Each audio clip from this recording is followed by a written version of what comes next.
एक तू सच्चा तेरा नाम सच्चा अनंत।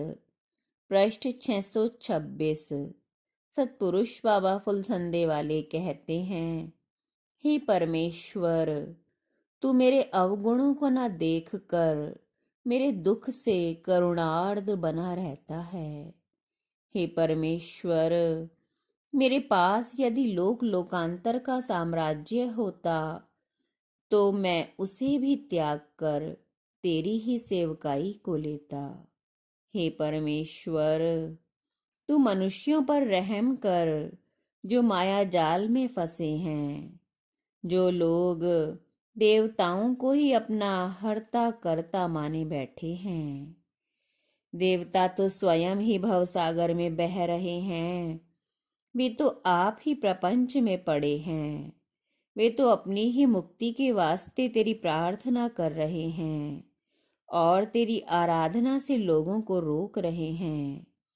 वे आप ही भटक रहे हैं। ऐश्वर्य की शोभा सज्जनता में है। वीर वो है जो अपने मुंह अपनी प्रशंसा ना करे। ज्ञान की शोभा शांति से होती है। कुल का भूषण नम्रता, धन की शोभा दान, तपस्या का अलंकार अक्रोध, बलवानों का भूषण क्षमा, धर्म का गहना निष्कपटता और सब गुणों का मूल कारण शील अथवा सुंदर स्वभाव सबका आभूषण है। सत्य और परब्रह्म की उपासना सत्पुरुषों का आभूषण है। सत्पुरुषों के संग से ये गुण मनुष्य में स्वतः ही आ जाते हैं।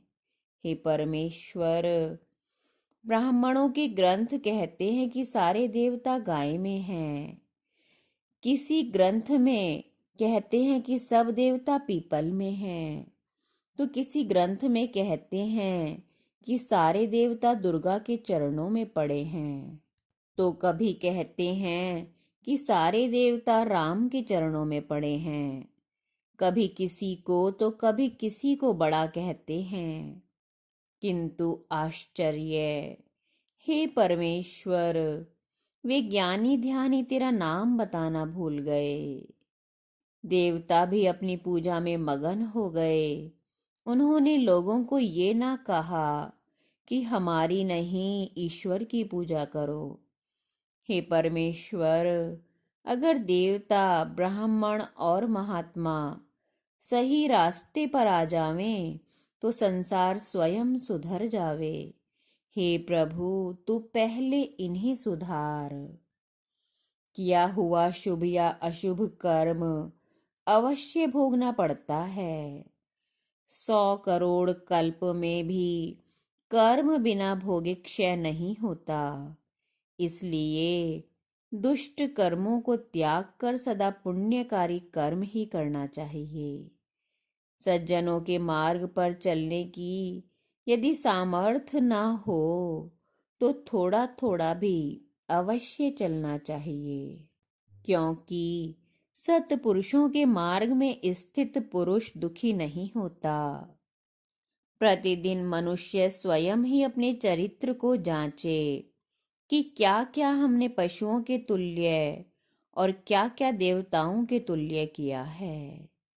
सज्जनों के साथ बैठना, विचरना, वार्ता और निवास करना चाहिए। दुर्जनों के साथ कुछ व्यवहार न करें, तभी मनुष्य सद्गति को प्राप्त होता है। हे परमेश्वर, हमें सदा सत्पुरुषों की संगति प्राप्त हो, दुर्जनों का कभी मुख ना देखना पड़े। एक तू सच्चा तेरा नाम सच्चा।